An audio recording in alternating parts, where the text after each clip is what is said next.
રાધે કિચનમાં આપ સૌનું સ્વાગત છે। આજે કારેલાનું શાક, એ પણ ચણાના લોટવાળું, પણ ભરવાની જરૂર નથી, એમ જ અઠવાડિયા સુધી સારું રહે, મુસાફરીમાં પણ લઈ જવાય, વેકેશન છે તો ફરવા જાઓ ત્યારે પણ લઈ જાઓ, ટ્રેનમાં તો પણ ચાલે। કારેલાનું શાક સરસ મજાનું બનશે।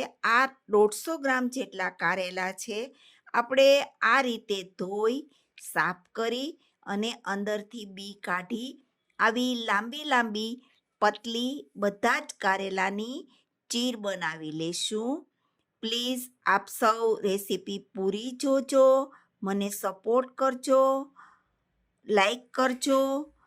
આ રીતે કારેલા બરાબર સાફ કર્યા પછી ફૂલ તેલ આવવા દેવાનું।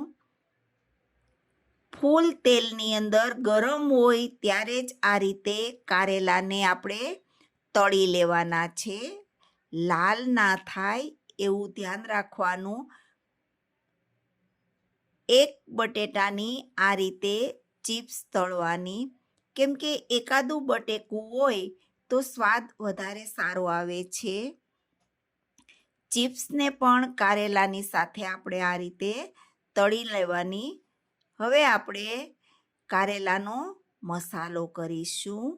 આ તેલ આપણે વધારે છે એટલે હવે થોડા ઓછા તેલની અંદર આપણે બનાવવાનું છે।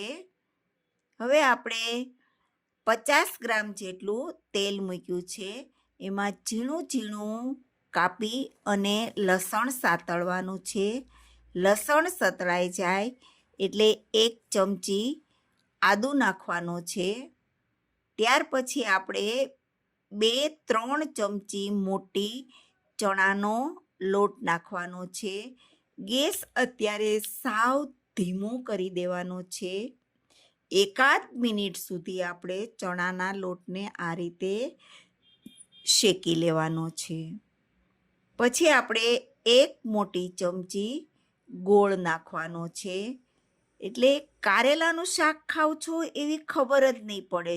ચીભડા હોય એટલું સરસ ચીભડા લાગે ટેસ્ટમાં, એવા કારેલા મીઠા લાગશે। હવે આપણે તળેલા કારેલા અને ચિપ્સ, ગેસ સાવ ધીમો જ છે, બરાબરનો ચણાનો લોટ આપણે મિક્સ કરીશું। હળદર, ચટણી, મીઠું, ધાણા જીરું અને હિંગ બધું જ આપણે આ રીતે નાખીશું। 1 લીંબુનો રસ નાખીશું।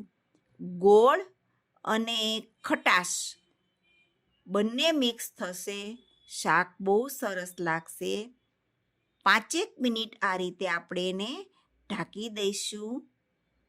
5 મિનિટ પછી આપણે ફ્રેશ કોથમીર ઝીણી ઝીણી સમારેલી નાખી અને ગરમ ગરમ રોટલી સાથે ખાઈશું। પ્લીઝ રેસીપી પૂરી જોજો, મને સપોર્ટ કરવા વિનંતી। Thank you.